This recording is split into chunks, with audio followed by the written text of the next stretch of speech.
Good afternoon, everyone. It's 2:30. You've nearly made it. It's nearly the end of Expo. So I'm hoping that you've come in not just to rest your weary legs, but actually to listen to Tom and I talk a little bit about his business and where it's come from, where it's going, and what it's all about. I'm Andrew McLennan from IMRG and the Data Project. I am here purely to initiate a conversation with Tom and hopefully get some questions from you guys as well. So without further ado, Tom, over to you. Thank you very much. Hi, everyone. Thank you for coming to hear me speak. It's always a bit daunting when you start these things and you have so many empty chairs. It's nice it's slowly filled up, and we've got a couple of brave people on the front row as well. But yeah, I'm Tom. I'm one of the co-founders at Honest Burgers, and I always ask, who has eaten in our restaurants? Stick your hands up. Nice. Okay, that's a good. that could be a risky strategy. I know. I've never been burned yet, so hopefully, yeah, that's good. So most of you are familiar. Before we get started on the kind of wider piece, I'm going to give you a little context about how we started our business, because we think we've got quite a kind of interesting story about how we began. So I'm just going to give you about 10 minutes about that, and then we're going to get cracking on some of the wider stuff. So, to kick off, this is the kind of sentence that sums us up, really. We have a pretty humble beginning, and we actually managed to start our business with the very humble figure of £5,000 in the bank. So myself and my business partner, Phil, we were both, kind of fresh out of uni. We were going to change the world one burger at a time, and we had very little cash, very little experience, but we were young. And I see a lot of young faces in here, and if you're going to start something yourself, get on with it, all right? Because it only gets harder the older you get and the more anxious and nervous and mortgages and all this kind of stuff. So the arrogance of youth, as you can see very clearly in these wonderful photos where we've got a lot more hair and a lot less gray hair. This was our very first job. So this was an 18th birthday party where we had 80 burgers. We charged £10 a head, so we had £800. We were like, God, this is incredible. This was like crazy money, we thought. We made very little money on that job, but we didn't realize that all of our costs and all these things. But the thing that really got us going is people loved what we were doing. And that's the kind of infectious part of starting your own business that really can, you're kind of yearning for it again, to try and please people. And that's what I love about food, is food should be a really pleasurable experience. And it should be quite an intimate experience as well, I think. So if you can do that through, one of your many skills, then it's a great angle. This is what we did, right? So I love this slide because this is very similar to our menu today. So we made all of our chips from scratch back then. We still do. We've got our red onion relish. We've got aged cheddar. Like the foundation of our business was still very much alive when we were slinging burgers out of a tiny marquee. And we had a bit of a thing for old doors. So our menu was an old door. That big table's an old door. That table's actually still in our King's Cross restaurants. It still lives on today. And I love this slide because I love to show people just how rubbish we were when we first started. So this was our menu. And it was, this was my first ever photo shoot that I styled myself, and I was mega proud of it. But I mean, it's pretty average looking today. But I love to show, no one knows it when they first start, okay? If you know it all when you first started, you probably overthought things, you've over-strategized things, you probably had too much money at your disposal. You need to just get started, make some mistakes, and mistakes are the most valuable part of any business. I always say to our teams, it's only a mistake if you make it twice. And for us, we have lived and died by our mistakes, and we've grown, and we're constantly looking to make ourselves better. And again, that's a really, really important thing for any new business, or even if you're working for someone else, always just striving for more. And then this photo of just a total disheveled site. Has anyone been to Brixton Village here? Has anyone been to Honest in Brixton Village? Yes.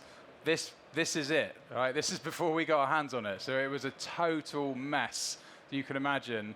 But this was our first bricks and mortar restaurant that ironically was about the same size as our marquee from the first time we started. So still a tiny little space, 20 square meters.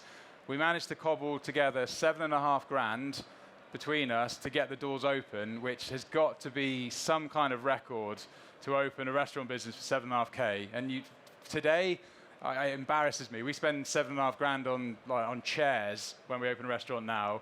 Back then, I don't know how we managed to do it, but we got the doors open. And we turned this mess into this, which I think is quite a clean, quite a kind of modern but traditional, authentic brand that I'm incredibly proud of.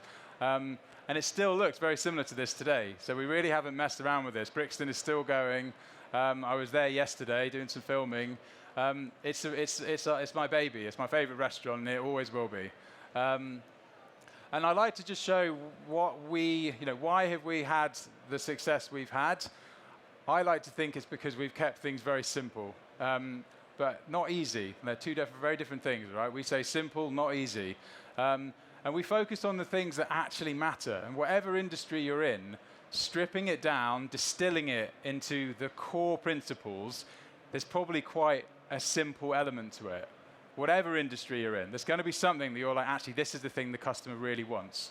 And in my industry, when you're building a brand around food and around people, around experience, those are the things you want to focus on. So, Great British Burgers. This was our individualism for this concept. So, I'd never been to America. I wasn't going to start talking about American-style burgers, and other brands were talking about these pilgrimages to America, and that was their concept, and kind of dirty, loaded American fries, all these kind of things. I never ate that growing up. My parents would cook, big chunky farmers market style burgers with cheddar cheese on them. That was what I knew, so that's what we focused on. And I think, again, being authentic to yourself and your own experiences can make a business that you then go into feel way more authentic from the get-go. Rosemary salted chips, we invented them. I'd like to think I can say that. There's a lot of people out there doing them, trying to do them like us now.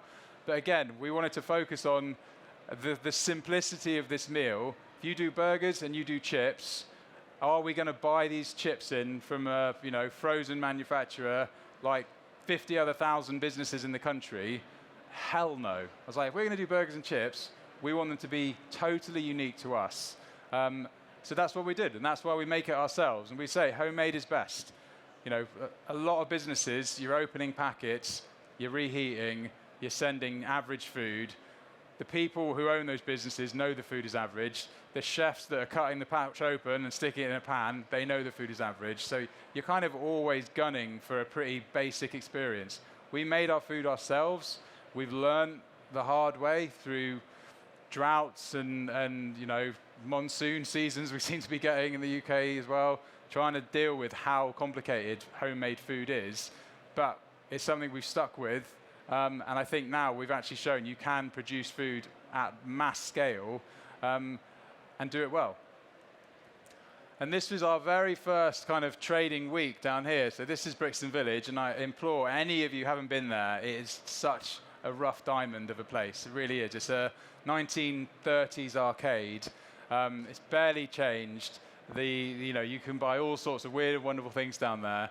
And we were a little bit taken back when we opened our doors because we didn't expect anything like the fame and attention we got. And some of that is to do with Mr. Jay Rayner himself, who gave us this lovely quote that, obviously I'm not trying to promote drug use here, but this kind of put us on the map really, and we had an amazing reaction from his Twitter feed. We had every single food critic you could imagine came to this tiny little shoebox restaurant in Brixton to try our burgers, and all of us were genuinely like, what the hell is going on? Like, how do these guys even know who we are? But, obviously what we were doing was working. They liked what we were offering, the simplicity, the price point, kind of unvarnished but authentic experience. And it went really well. And I want to just show you, so we're about 11 and a half years on now. We started that back in 2011. And I'll give you a little snapshot into where the business is today, because obviously a lot has happened in 11.5 years, and a huge amount's happened even in the last 3 years for the hospitality industry. So right now, we've got 40 trading restaurants. Nationally, we've got 1 restaurant in Wales, so maybe we could say internationally, we were really pushing it. As of today, we've got just over 900 employees. That terrifies me, to be honest with you. You know, trying to keep those people happy and engaged and the right kind of cultural fit, it's really difficult as you grow. You know, your time, your energy, your experience, everything just gets stretched. So really trying to keep those people engaged is very, very hard. We're serving over 80,000 burgers a week at the moment and 30 tons of homemade potatoes, homemade chips every single week. So we're into like proper, you know, big boy numbers now. And we actually make more for ourselves today than we ever have done. So we've got our own butchery now where we make our own burger from scratch. And we are one of the only burger brands in the entire country to do that. And things like, you know, we're talking about challenges of today. Inflation is absolutely killer for restaurants at the moment. It really is. And we're actually a little bit more protected than most because we have a much smaller supply chain. And sadly, with inflation, you get profiteering. And the bigger your supply chain is, the more people, the more potential there is for profiteering. And, you know, if their prices go up 5%, they're probably going to push it up by 7% just to cover their arse. So these things happen. And I would implore you, you know your supply chain, whatever that may be, and make it as small as possible because it really, really does benefit. And this is what I was talking about. So we are the only LTTC-owned butchery in the entire universe, restaurant-owned. So this means we can serve our burgers pink to you and do it safely. So again, very, very proud of that because, like I said, I think we're the only one on the planet. And we've grown our business in an incredibly challenging time. So the last 3 years, I cannot describe the stresses and the curveballs that have been thrown at our business and at hospitality in general. I kind of pine back to the good old days where it was only Brexit we were worrying about. And I remember at many of our board meetings, we generally thought Brexit could be fatal for our industry because of the decrease in skilled labor. You know, you have hospitality in Europe is seen as a career. Over here, it's seen as this kind of weird stepping stone and a bit frowned upon and not a career. So we look back thinking, oh man, Brexit, and then, you know, little did we know what was just around the corner. But because of that, we're always innovating. You have to be innovating. You can't stand still. I think it's quite healthy to feel like, you know, you're never quite good enough. You never want to be thinking that you've finished, that you're done, this is the best you can be. And one of the most successful projects we actually we delivered very recently is our Smash Burger, which also ties in with our crowd raise that we're doing at the moment. But does anyone know what a Smash Burger is? One? Not many of you, though. Couple. But surprisingly, actually, not that many. So Smash Burger is, for us, it's our way of trying to combat the cost of living crisis. So we introduced a better value burger, which is $8.90 with chips. And, you know, that's pretty competitive in today's market. And instead of us just overly relying on, you know, boring discounts and stuff like that, we wanted to try and come up with something that was delicious and interesting. And more people will know about Smash Burgers in the next sort of 6 to 12 months, I guarantee you, because they're massive in the States, and obviously we're always a little bit lagging behind them, and it's coming over now. But imagine it's what kind of McDonald's was like in the 50s when it was like amazing. And a big one, which I want to just spend a couple minutes on, is our name. So honest is a big, powerful word that runs through everything we do, and we really take it seriously. And I remember years ago, I was always kind of shying away from the word honest, and I didn't want to embrace it. It felt a bit too obvious and a bit kind of contrived. And I would always have like journalists come and ask me and be like, oh, can I like strap you up to a polygraph and ask you questions? And I was always like, no, like bugger off. Like, but actually now I'm like, no, this is a thing we need to live by. And if we want to try and live up to it, we've got a really big challenge ahead of us because it's a big word. And I think it means a lot of different things to different people. But for me, a big part of it is around our imprint on the planet. So obviously sustainability is a huge part of any business nowadays. Restaurants. Can anyone here reference some interesting sustainability initiatives in restaurants? Yeah? Zero waste, yeah, waste is a good one. I guess the point that I was trying to make is, did anyone actually reference some live ones that they can think about, your favorite restaurant? A lot of restaurants don't talk about it, yeah. Reusing their oil. McDonald's have been great at this. McDonald's have been reusing their oil for a long time. McDonald's have bigger fish to fry. Excuse the pun there. But the problem that restaurants have, and the problem with sustainability in general, is I think it's totally the wrong way around. So you have your scope 1, 2, 3 emissions. Scope 3 emissions are the hardest thing for you to tackle because they're your supply chain. So everyone goes through their 1 and their 2. They kick this can down the road, just like the UK government is doing again, and with most of the world, it's like, oh, but don't worry, by 2050, we'll have nailed it. We'll have sorted it all out. We've got no idea how we're going to get there. So this is what I started to realize around restaurants and their sustainability. And I caveat all of this, by the way, saying I have 0 qualifications in sustainability. A lot of this has just been me researching, looking at the industry, seeing things that I think are wrong with it. And the biggest one for me was, how do you actually authentically change parts of your business for the good? It's not carbon offsetting. I think that much is clear. People who've been carbon offsetting for decades is doing nothing. So what we're trying to do is address our imprint on the planet and do it properly. And for us, that is obviously the beef that we buy. We go through a lot of beef. So I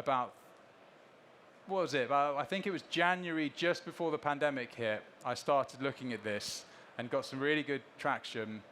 And we've since then created something called Honest Farming, which I'm not going to talk too much about because I've got a lovely video that I am assured is going to work seamlessly now when I press this button. But it's going to describe something called regenerative agriculture that is the heart of what we're trying to do to massively affect our supply chain. So here goes.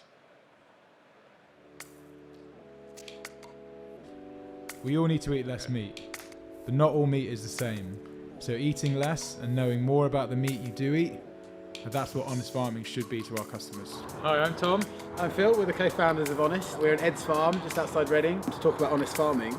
I think we as a business felt like we couldn't even talk about sustainability without talking about our biggest input, which is the ingredients that we buy, which is largely beef and meat. I realised that our beef wasn't as good as I thought it was, and that hit me like a brick.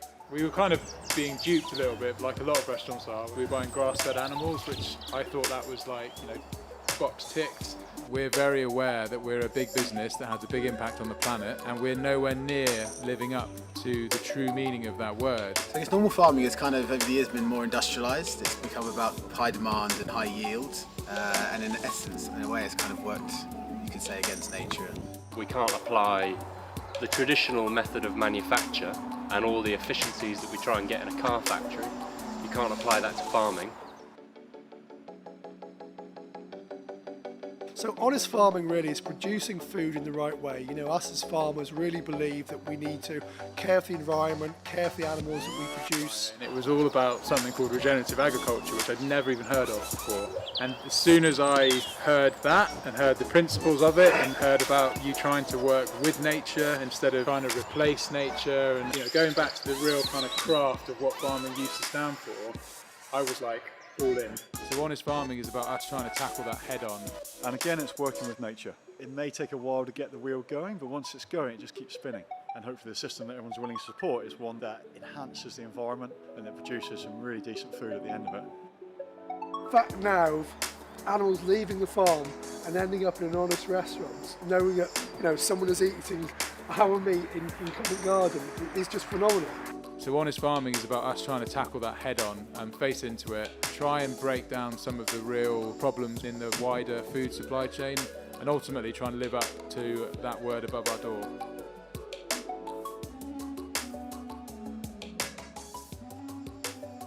Ooh. So I could talk about regenerative agriculture for days, so I'm not going to do that. I'm going to sit down now, and we're going to have a chat. I think you and I could talk about farming for a long, long time. Yes, as an you're- ex-farmer, you're an sorry. ex-farmer, exactly. My apologies. Probably the wrong conference for a farming I chat. think then. so. I think so. Thank you very much. That was really, really good. I think it's nice to get a feel for not a brand, because it's more depth than the brand, isn't it? You've got some authenticity that you're putting across to your customers, and the fact that you're still in the original restaurant that you were when you started, I think says an awful lot about you as a brand. Some of that scalability you were talking about, what are some of the challenges that you had moving from one restaurant to another restaurant to a portfolio of 40 restaurants? I mean, yeah, where to start really? There's a lot of issues. I think staying true to what you set out to do is really, really important, and not just looking at that from a customer perspective, because the customers are paying the bills, they're the ones coming in and making your business successful. But actually, from an internal perspective as well, it's just as important. Like when you start making poor, short-term decisions, your teams pick up on it just as quickly as you do. If you're consciously making decisions that are just to save some money here and there, and that's a really big thing. Now we look at something trivial like napkins, and we're like, we could put in like a lower quality napkin, and we'd save like 100 grand a year. And it's just like these little cuts, and we call it like death by 1,000 cuts, which I think is really dangerous in this industry. So yeah, generally you've just got to be as good as you can be. And I know it sounds really basic, but it's very easy when you start scaling to just spread yourself too thinly and start making short-term decisions based on percentages, not on how they actually affect your individual businesses. And that's what we've got. We've got 40 businesses that operate pretty much independently. And then somehow we need to stitch them together for this kind of larger brand. And yeah, I mean, it's really tough. And I think I always remember chatting to a few guys who were kind of ahead of me in the restaurant game when we first started. And 1 to 2 is a really big jump. And then 5 to 10 is a really, really big jump. And that's where a lot of businesses get it wrong, where the boring stuff, logistics, the supply chain, your finance departments, like how do you kind of carefully manage that growth without massively leveraging your central costs? Like, it's really hard, and there is no kind of secret answer. You've just got to kind of do it carefully and not bite off more than you can chew. Because I guess there's a point where when there's only a couple of you with a shop, a restaurant, maybe a couple of restaurants, you're still very much in control. At some point, the machine that sits behind that experience, that customer-facing experience, suddenly becomes bigger than actually that customer. The store you've probably got 10 people in, multiply that by 40. Yeah. But actually, you've got a huge machine behind that, keeping that going, and it's trying to keep that authenticity all the way through the system. Yeah, no, it is, and you've got to give people something to work for. And I mentioned earlier the issues of Brexit, which have been staggering on our industry, and just the talent that's available to you is really difficult. You talk about having an experienced waiter who may have been doing his job for 10, 15 years, compared to someone fresh out of school who comes in and wants to work for us. The difference might be that waiter can turn a table 3 times as fast as this one. I mean, you can do 3 times as many covers as this guy. So there are some real issues, but you've got to just keep everyone motivated, and they've got to know what kind of business do you stand for. And that's hard, especially when you've got 900 people to try and communicate that with. It can become very, very difficult. And honestly, some of the biggest issues we've ever had in our business have been down to just poor communication, not enough time, giving people enough time to kind of bed in new initiatives that are happening. But a lot of it is just being nice. As I said, there's a lot of stories I hear, and I'm not going to mention any of them on stage today, but you hear about things that founders have done, and I'm just like what? Who do they think they are to be able to talk to people like that? Showing a kind of mutual level of respect for people that work for you is actually a really good starting ground for any business. No matter how stressed you are, how strained it is, you're talking to another human being who might be having just as shit a day as you. So yeah, generally just being nice is quite helpful, actually. And I think the point that you made about on the continent, table waiting is seen as an honest profession, and and it's not in the UK and it hasn't been for a long, long time. And actually, the same could be said for store work, retail work. Yeah. It used to be seen as a good thing to leave school and go and do, whereas now it's seen as something that you often do before you go on to something else. I know, it's a real shame. Like we've got a guy who works for us who started off as a waiter 3 years ago down in Brighton. Now he's an ops manager now, so he's managing 12 of our stores. He's on a decent salary. He's gained a wealth of experience. Like, he's managing a business that does anywhere from, 8 to 12 million pound a year, and that's small, that part of our business. And he started off as a waiter, and it is a shame. A lot of it, I think, comes from parents. I've had so many friends, so many colleagues at work who've come in and said, I want to set up my own business and I want to come to Honest and I want to learn from it. And my parents are really against what I'm trying to do here, and they want me to be a lawyer or they want me to go to uni, and it's tough. But it is a really serious industry, hospitality. You can be managing a team of 50 people and a business doing several million pounds a year in just a few years, really. So I think it's an amazing industry. I think also my one and only point I'll make about agriculture. You're talking about the length of the supply chain and the levels of margin that get added on as it goes up. Obviously, if you're working with a much shorter supply chain, the people that are producing the food can produce it to a higher quality, to a higher specification, and still make a good living at the other end of it as well. So Yeah. I think that authenticity comes right away, all the way down to the supply chain, and leads to better outcomes at the bottom as well as at the customer end. Yeah, I mean, the food system globally is a mess. I don't think that will come as a huge surprise to people, but it really is. There's some truly abhorrent practices that go on around food, and that's not just whatever your views are on eating meat or vegetarianism or veganism. There are some really bad practices across the board, and I think the scariest thing for me is just knowledge. How much do you know about the food you put in your body? I dread to think it's probably, a few, maybe 1 or 2% that you might actually truly know, where your food comes from. And it's really hard because even as someone who owns a restaurant chain, I thought I knew our supply chain really well until I really dug into it. And I mean, strong-arm some of our suppliers to tell me the origins of some of these things. Then you actually find out. And I think that's part of the reason hospitality finds it so difficult, because either they don't want to know or they genuinely don't know. But either way, they kind of don't want you guys to know. And that's tough, right? So you do need to be more curious, I think. And that's not just in hospitality, that's in everything we do. We all need to be way more curious about where these things come from and how they magically appear on our plate at some very suspicious pricing. So let's swing this around to the digital world. Yeah. Obviously, it's got fairly limited interaction with your customer experience in the restaurant. But where are you at the moment with how you're using digital to get customers, keep customers, find new ones? Probably not as far as we should be, I think, in the whole process. It's something from especially when we started off, and I mean, social media is part of digital strategy. So social media has been something we've always been on top of. And back when Twitter was called Twitter, and it actually wasn't just a kind of complaints forum like it is now, it was really useful. It was a great tool for restaurants. And when we got, that was our marketing. We didn't spend a penny on marketing for about 5-6 years, and we just used social media, good, interesting content, and it really, really helped. And we've got a significant following now.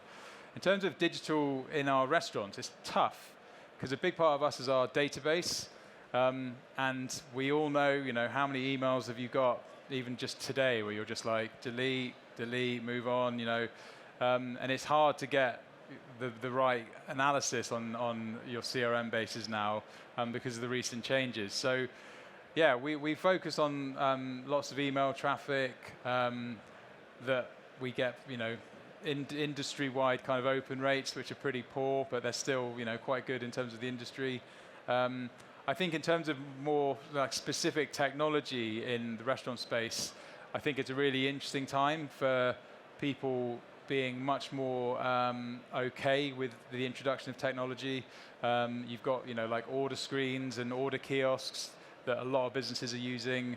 that are very effective. You know, you don't need to rely on a order kiosk to upsell you something. You know, we've all tried the McDonald's or Itsu, whatever it is. Every time it's just like tap, tap, sell you something else. And it's almost easier to order that way because you're not having to say this to someone else who might be judging you for what you're ordering or how much you're going to order. It's just a quick, easy experience. So yeah, technology there. And I also think payment is a massive one. In good and bad, you know, technology for us around contactless payment was, you might not realize this, but the impact that had on us was really significant because our bill spend, you know, when contactless was below £30, which was a few years ago, that came in and people just stopped looking at the bill, which means they stopped looking at the fact we don't charge service. So our teams overnight just lost a huge percentage of their service charge, and we kind of a little bit begrudgingly had to bring service charge in, which we've done now. And like I said, we never wanted to do that, but contactless payment was a real issue for us because it just meant people weren't really that bothered about their you know, checking their bill on a ticket like ours where it's so kind of straightforward. So there's been a few challenges, but I think if I'm being honest, we haven't embraced it as well as we should have done. And I think that's maybe the industry is a bit slow, and it's very expensive as well to do it effectively. Do you think there's a bit of a disconnect in seeing digital as something completely separate from the physical experience, and it's trying to work out how the two meld together?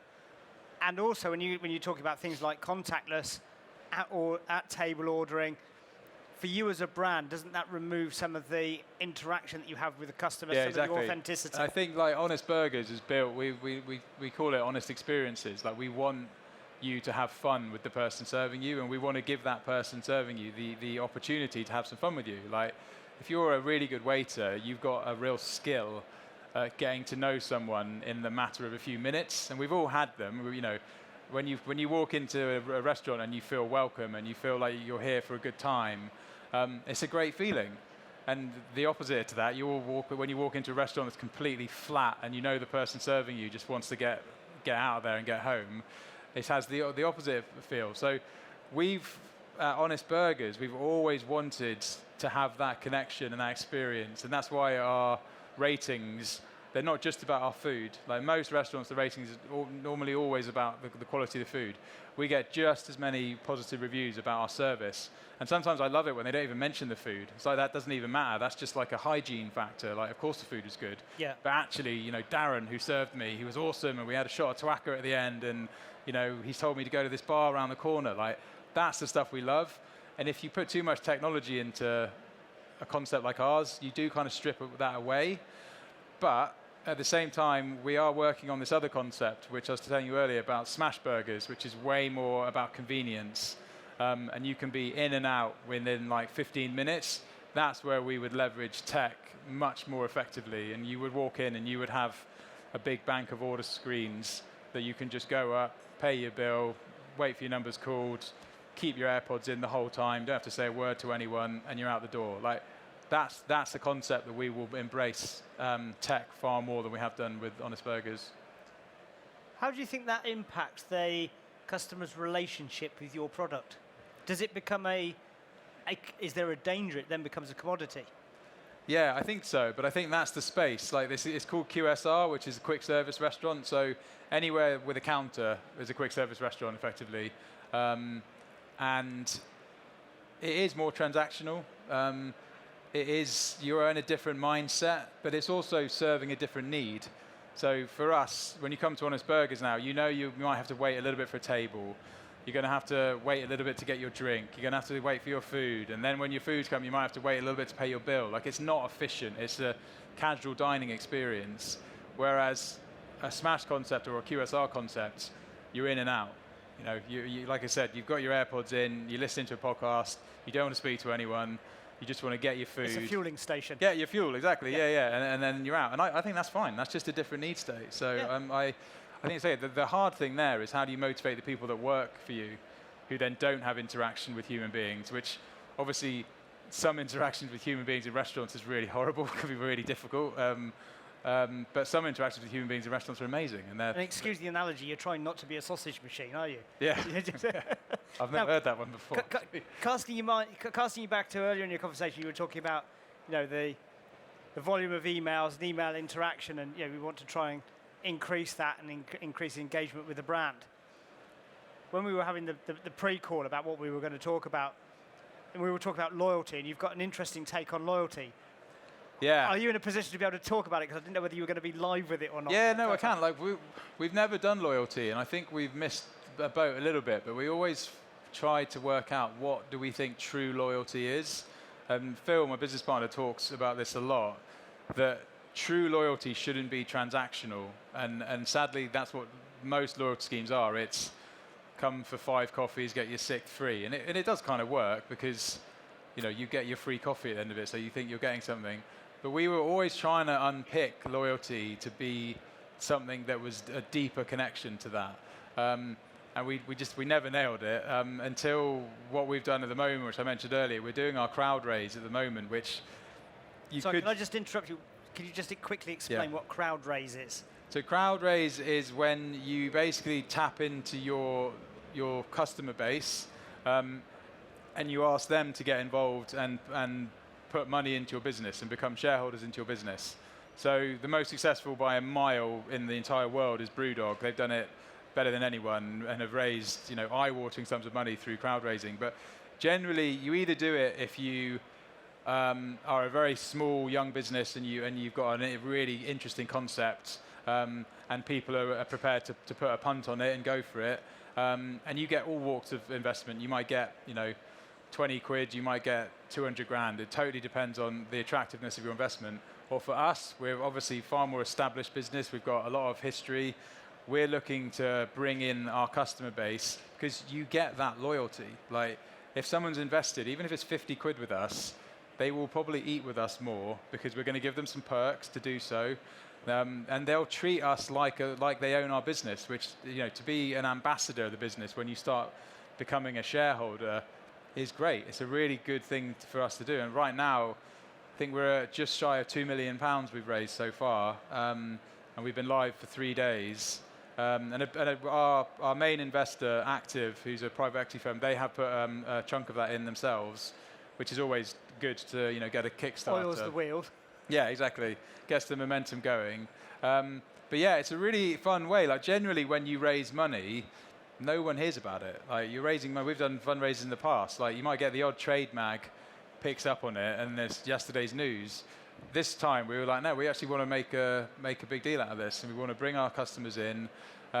It's linked with Smashed, which I've been selling to you guys so far. It's a big part of what we're doing this. And yeah, we think it's a really interesting space. And it is very interesting from the technology perspective because we're going to embrace it from the get-go. And do you have sort of like an end date to that, or is that an ongoing, open? At the moment, it's due to close on Tuesday, but we might extend it because we've had such a great response. So we might extend it by another week, but we'll see. Probably will go on a bit further than Tuesday. And how do you design the sort of the benefits for the shareholders, if you like, the loyalty program members? How do you design the perks, if you like? So it's a bit of a kind of grey area, crowdfunding, because it is relatively new. So we've got to try and tap into what our customers would like, and who doesn't love cheaper, discounted burgers. And we actually did a thing on Tuesday as a launch for this, where we gave away 4,000 free burgers, which was 100 per restaurant. And you will not believe the power of a free burger. Like, it's just astonishing. We'll probably never see these customers ever again. But, we've got our restaurants open at 10:30. And pretty much every one of our sites had people lurking around by 10:30, waiting for their freebie. But it's good, you generate the interest and the hype. We've got all sorts of different tiers. If you go in at £100 or more, you get 20% off for a year off your total bill. So booze is included. That goes right the way up to bigger discounts. We've got limited edition merch that you can get your hands on. Totes and hoodies and beanies. If you're a high roller and you're going to put in big money, we'll close a restaurant for you. We'll design your perfect burger, which I will do with you, and then we'll invite 50 of your mates down for basically a massive piss up in our restaurant, and we'll cook your dream burger for everyone. Now there's a sales pitch right there. It is, yeah, but it's not cheap, I'm afraid, that one. Right, we've only got 5 or so minutes left. Has anyone got any questions for Tom before we go on? We've got microphones coming through.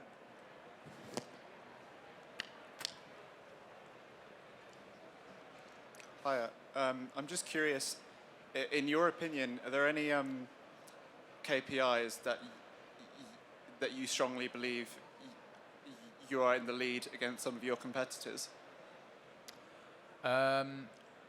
Yes, but that's probably quite obvious, so I'm definitely biased. But I would say the thing that we do better than anyone else is we are committed to our food more. And like I said, you know, I'm proud of the fact we make our own burger from scratch. We make our chips from scratch, our rosemary salt, our fritter, our relishes, our sauces.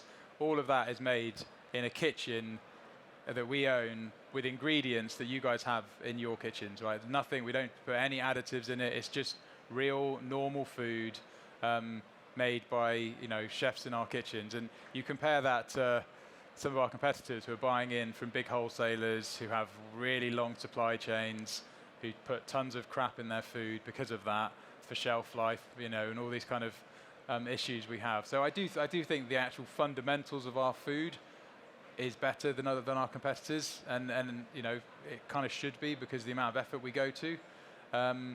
But then there are things we do that other competitors do way better than us. Like, our restaurants aren't as clean sometimes as other restaurants. You know, you go into a chain restaurant and they can be like immaculate. And our restaurants, you know, they're smaller, they're a bit more difficult to manage. Our chefs can be, you know, they can just find the kind of environment quite difficult. And I think, you know, if you've ever been to our Brixton restaurant, it's a beaut, but it's quite scruffy. Like, it is like, you know, you walk in, the kitchen's like right in front of you, and there's stuff piled everywhere, and there's takeaway boxes over there, and there's beer kegs over there. It's kind of our kind of style, and we kind of roll with it. So yeah, I would take back the word clean, actually, because that makes it sound like we've got really I was dirty. hoping you would. Yeah. I mean scruffy. We're a little bit scruffy around the edges, which I do like sometimes. But I think, you know, like I said, we focus on the things that really matter to us, and that's food and people, and, you know, the experience. Okay, thank you. Thank you. Any one on this side, please?